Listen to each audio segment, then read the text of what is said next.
Important है और इससे क्वेश्चन आते ही आते हैं। आप खुद पीडीएफ में जाके देख सकते हो, जो कि व्हाट्सएप पे आपको मिल जाएगा। सो सोरियासिस क्या है? ये एक ग्रीक, पहले आप इस वर्ड का मतलब समझो। स्किन डिसऑर्डर है इंटिगुमेंट्री का, उसी में हम लोग पढ़ भी रहे हैं। ये ग्रीक वर्ड से आया है जिसका मतलब होता है ईच। तो इसमें बहुत ही खतरनाक पेशेंट को ईचिंग, खुजली देखने को मिलती है। सो है क्या? क्रोनिक इन्फ्लामेटरी कंडीशन है, primarily affecting the skin, characterised by well defined red scaly जो है वो प्लाक बन जाता है स्किन पे। यहाँ पे आप देख रहे हो, ये हमारा डर्मिस ले रही है, एपिडर्मिस, और ये इसके ऊपर जो है वो प्लाक बन चुका है, जो कि सोरियासिस की कंडीशन है। अच्छे समझेंगे क्या है। क्लासिफिकेशन याद करना होगा आपको, बेसिकली एग्जाम के टाइम पे याद रखना। और ये सोरियासिस वेलगारिस, वेलगारिस तो आप देख रहे हो एक्नी था, या फिर जो हम लोग पैम्फिगस देखे सभी जगह देख रहे थे, तो इसे तो याद करने में कोई प्रॉब्लम नहीं होगा। सबसे ज़्यादा मतलब कॉमन देखने को मिलता है ऐसी कंडीशन, जो कि सोरियासिस वेलगारिस है।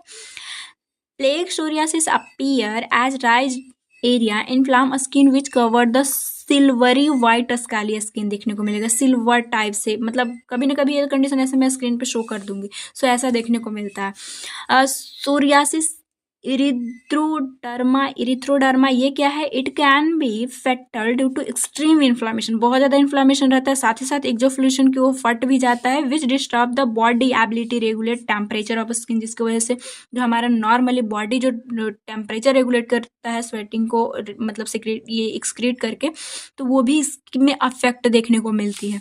नेक्स्ट आता है पॉस्चुलर सोरियासिस, ये क्या है? Rise bump which filled with non infectious, इसमें पस देखने को मिलेगा, बट उस पस से ज़्यादातर जो पस होते हैं इन्फेक्शन की कंडीशन में, वो ये नॉन इन्फेक्शियस है बेसिकली। तो पस अगर फट भी गया और अगर अदर स्किन पे जाता है तो उससे अफेक्ट इन्फेक्शन नहीं होगी। और यहाँ पे बम्प, बहुत ज़्यादा पस भरा हुआ ब्लिस्टर देखने को मिलता है। इटियोलॉजी अगर देखें तो प्राइमरी कॉज जो है ये इडियोपैथिक है, नहीं पता, बट रिसर्च से बहुत सारी चीज़ों से अगर देखा जाए तो किन में देखने को मिलता है? Combination of a specific genetic makeup and environmental stimulus, जिनके पेस मतलब फैमिली में पहले था तो उनमें देखने को मिलता है। हार्मोनल चेंजेस के टाइम जो कि लड़कियां में बहुत ज़्यादा देखने को मिलती है, तो वो भी ये ज़्यादातर देखा गया है कि उनमें ये देखने को मिलता है। Cold weather tend to psoriasis अगर किसी को हो रखी है तो ये कोल्ड वेदर, ठंडी के दिनों में और ये एग्जैगरेट हो जाता है और भी वर्स कंडीशन हो जाती है। ओबेसिटी, ओबेसिटी में ऐसे अगर पूरा पढ़ने चलो तो वो ओबेसिटी में जो एडिपोज टिश्यू है वो कुछ इन्फ्लामेटरी चीज़ें रिलीज करती है, लाइक लेप्टिन, ये सब, तो जिसकी वजह से इन्फ्लामेटरी कंडीशन ऐसा देखने को मिल सकता है। ये ज़्यादातर ऐसा मानो कि रिस्क में रहती है। एल्कोहल लेने वाले कंडीशन में टॉक्सिसिटी सब रहती है, तो वो भी ज़्यादा केसेस ऐसे लोगों में देखने को मिला है। ऐसे अगर कॉज देखो तो ये अननोन है। सोरियासिस क्यों होता है नहीं पता, प्राइमरी कॉज किसी को। सो पैथोफिजियोलॉजी आप समझो सोरियासिस में होता क्या है। नॉर्मल इसमें ये जो लेयर में पढ़ाई थी आपको कि सबसे नीचे बेसल लेयर है, इसी से ही सेल्स सारे जो हैं ऊपर की ओर बन के और इस तरह से ऐसे बनते रहते हैं, और ग्लू लाइक इसमें जुड़ा हुआ रहता है, जो पैम्फिगस में देखे कि ऑटोइम्यून एंटीबॉडी के वजह से डिस्ट्रॉय हो रहा था। इस कंडीशन में क्या आपको ध्यान रखना है कि केराटिनोसाइट जो ये बनाया ये ऊपर की ओर जाता है। हमें पता है कि जो सबसे ऊपर है वो कॉर्नियम लेयर है। सो कॉर्नियम लेयर में ये जाके, और ये क्योंकि ये डेड रहता है तो इसीलिए इसे कॉर्नियोसाइट भी बोलते हैं। आप एक बार स्ट्रक्चर देख ही लो जो 5 लेयर में आपको समझाई थी। सो ये इसे जो सबसे ये है एपिडर्मिस का 5 लेयर, सबसे नीचे वाला बेसल, इसे जर्मिनेटिव भी बोलते हैं। इसी से सेल्स जो है वो बनते हैं और ऊपर की ओर ऐसे बनते जाते हैं। तो ऊपर वाला को सबसे हम लोग स्ट्रैटम कॉर्नियम बोलते हैं, जो कि ये जो केराटिनोसाइट है यहाँ पे ये डेड रहते हैं, बाद में ये झड़ते हैं, इसीलिए इसे कॉर्नियो ये मतलब केराटिनोसाइट का ही कॉर्नियोसाइट नाम पड़ जाता है, डेड केराटिनोसाइट का। तो ये नॉर्मल देखोगे तो 14 दिन में झड़ जाना चाहिए, बट इस कंडीशन में उससे पहले ही झड़ता है, जिससे बेसल लेयर बहुत ज़्यादा बनाता है। यही कंडीशन सोरियासिस की कंडीशन है, ज़्यादा कि इस सेल्स का फॉर्मेशन नहीं करने लगता है। साथ ही साथ जो है वो वेसल्स की परमियाबिलिटी बढ़ती है, जिसकी वजह से रेडनेस सब देखने को मिलता है। सो क्या है? Normally keratinocyte epidermis cell migrate from basal जो सेल था उससे stratum corneum within 40 days, और फिर वहाँ पे डेड होगा और वो झड़ेगा। It takes 14 days for sloughing. Sloughing का मतलब क्या है? किसी चीज़ को सेड हो जाना, रिमूव होना, झड़ना। ये 40 डेज नॉर्मली हम लोग को भी स्किन में ही होता है कि ये झड़ेगा।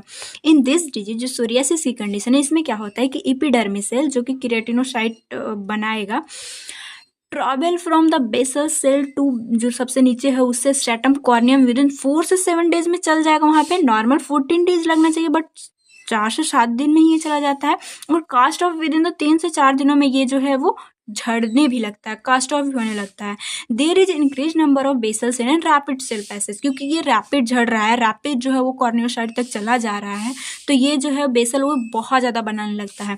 Normal cell maturation and growth does not occur normally. अब कोई बच्चा या फिर कोई चीज़ लाइक आप समझो कि गैस पे आप रोटी बना रहे हो और रोटी को बनना चाहिए मतलब नॉर्मली 30 मतलब कोई कितना भी बना दे नॉर्मल 1 मिनट सपोज इट, अब बस मान लो कि 1 मिनट लगता है, बट आपके पास इतना हो गया मतलब प्रेशर कि आपको रोटी को 1 मिनट में 4 रोटी बनाना पड़ रहा है। आप सोचो वो रोटी कैसा होगा। तो उसी तरह से सेल्स जो है वो अनमेच्योर मेचुरेशन नहीं हो पाती है।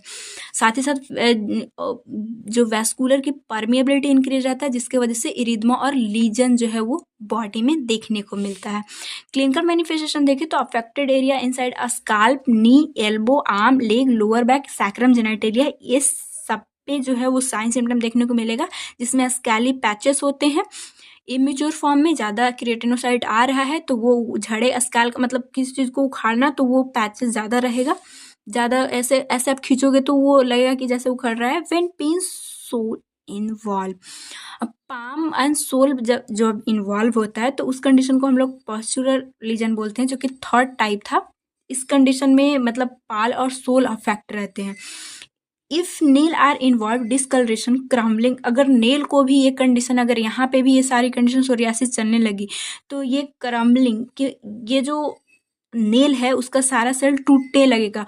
और देखिए आपको लग रहा होगा कि अगर आप पार्ट 1 से जुड़े हो तो बोलोगे कि मैम आप सब में बता रहे हो कि लीजन ये वो कन्फ्यूजन जैसे मतलब क्रिएट हो जा रहा है कि हम पहचानेंगे कैसे साइंस सिम्टम देख के डिजीज कंडीशन है। तो देखो आप ऐसे नॉर्मल जो डिजीज कंडीशन जो सिम्टम लेके आते हैं उससे नहीं ही पता चल पाता। आगे आप सिम्टम देख रहे हो, आप किसी चीज़ को मतलब डॉक्टर अच्छे से मतलब प्रिडिक्ट करेंगे कि हाँ ये कंडीशन हो सकता है।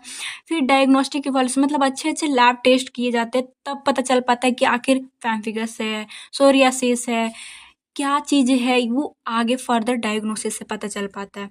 तो इसके लिए हिस्ट्री कलेक्शन, फिजिकल एग्जामिनेशन आप करोगे कि आप क्यों ऐसा हुआ है। इसके बाद स्किन बायोप्सी किया जाएगा, परफॉर्म डायग्नोसिस। ऐसे आपको नहीं पता चला, जैसे कि मैं आपको बताई कि सिम्टम सब में एक जैसा देखने को आप खुद भी पढ़ रहे हो तो लग रहा है सिम्टम सारे एक ही जैसा आ जा रहा है, लीजन, ब्लिस्टर, ये सब क्या है, कैसे पता करेंगे।